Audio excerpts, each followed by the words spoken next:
All right, let's just jump right in. We all walk around with this feeling, right? That we're the one in charge, the pilot of our own plane, the CEO of our own mind.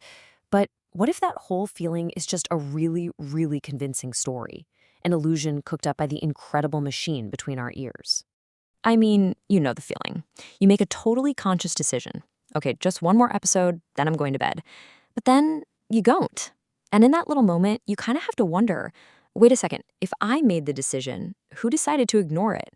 Who's actually calling the shots here? And this is exactly where the science gets so wild. Neuroscientist Bobby Castori hits the nail on the head. Our brain, with its trillions of connections, creates this seamless feeling that there's just one single me in here, an illusion. And that's the mystery we're going to unpack together. So to start peeling back the layers, let's see what happens when our conscious mind isn't even around. Let's look at the brain on autopilot, when the part of you that feels like the CEO is, well, literally asleep at the wheel. This brings us to the seriously strange world of sleepwalking. And we're not just talking about bumping into walls. People can perform incredibly complex tasks. They can walk, they can cook and eat a meal. One guy even painted a perfect triangle on his wall, all while being almost completely unconscious. So what in the world is going on up there? Well, when you're awake, your prefrontal cortex, the brain's CEO, is online and running the show. But in a sleepwalker's brain, that CEO is completely offline. It's clocked out. And yet, the motor cortex, the part that controls movement, is wide awake and ready to party. And just so we're all on the same page, that prefrontal cortex, that's the good stuff. That's the part we think of as us. It's responsible for deliberate choices, for self-awareness, for all those big executive decisions. And during sleepwalking, it's totally checked out. Okay, so we know that parts of the brain can act without the boss's permission. But what if the brain isn't even a single company? What if it's more like two? That question takes us to the truly astonishing case of the split brain. See, our brain has two halves, right? Two hemispheres, and they're connected by this massive information superhighway called the corpus callosum. But in some rare medical procedures, doctors have had to cut that highway. So the billion-dollar question becomes, what happens then? And that led to one of the most famous, most mind-bending experiments in history. Here's the setup. 1. Anything you see in your left field of vision goes to the right side of your brain. 2, and this is crucial, for most of us, only the left side of the brain can talk.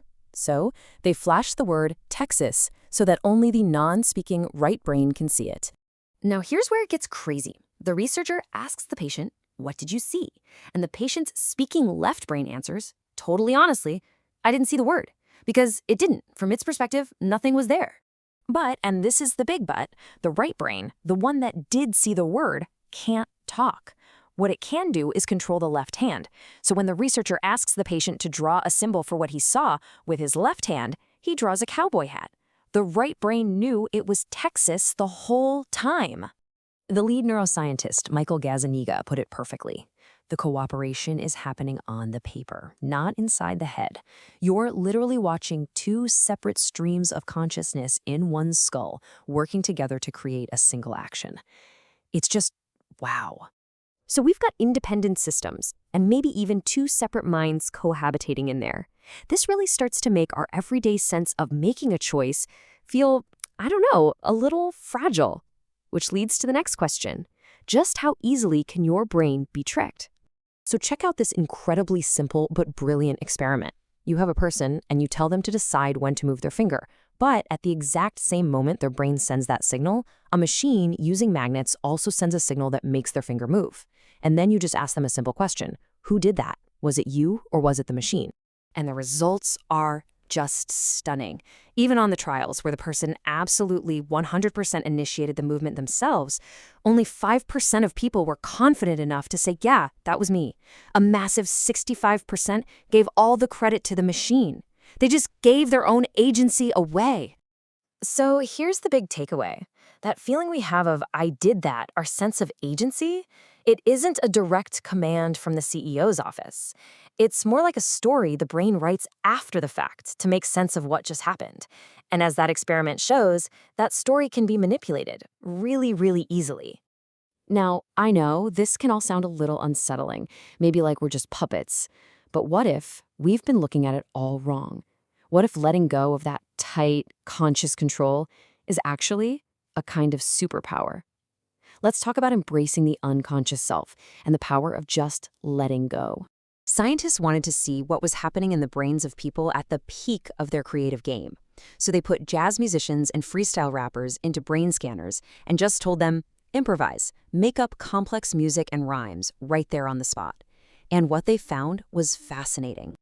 It turns out during those moments of pure creative flow, the prefrontal cortex, the CEO, our inner critic, the part that's always self-monitoring, it actually gets quieter. The brain basically turns off its own editor, and that's what allows all these new, spontaneous, unscripted ideas to just flow. As neuroscientist Charles Limb explains, the moment you try to consciously control it, your performance tanks. You get worse. This is the science behind choking in sports or overthinking a simple problem. Sometimes the best way to be in control is to just give up trying to be in control. So all of this brings us to one final, really powerful idea. If our sense of a single, unified self really is just a story, a useful narrative that the brain tells itself to make sense of all its hidden, complex machinery, then that leaves us with one pretty empowering question, doesn't it? What story will you choose?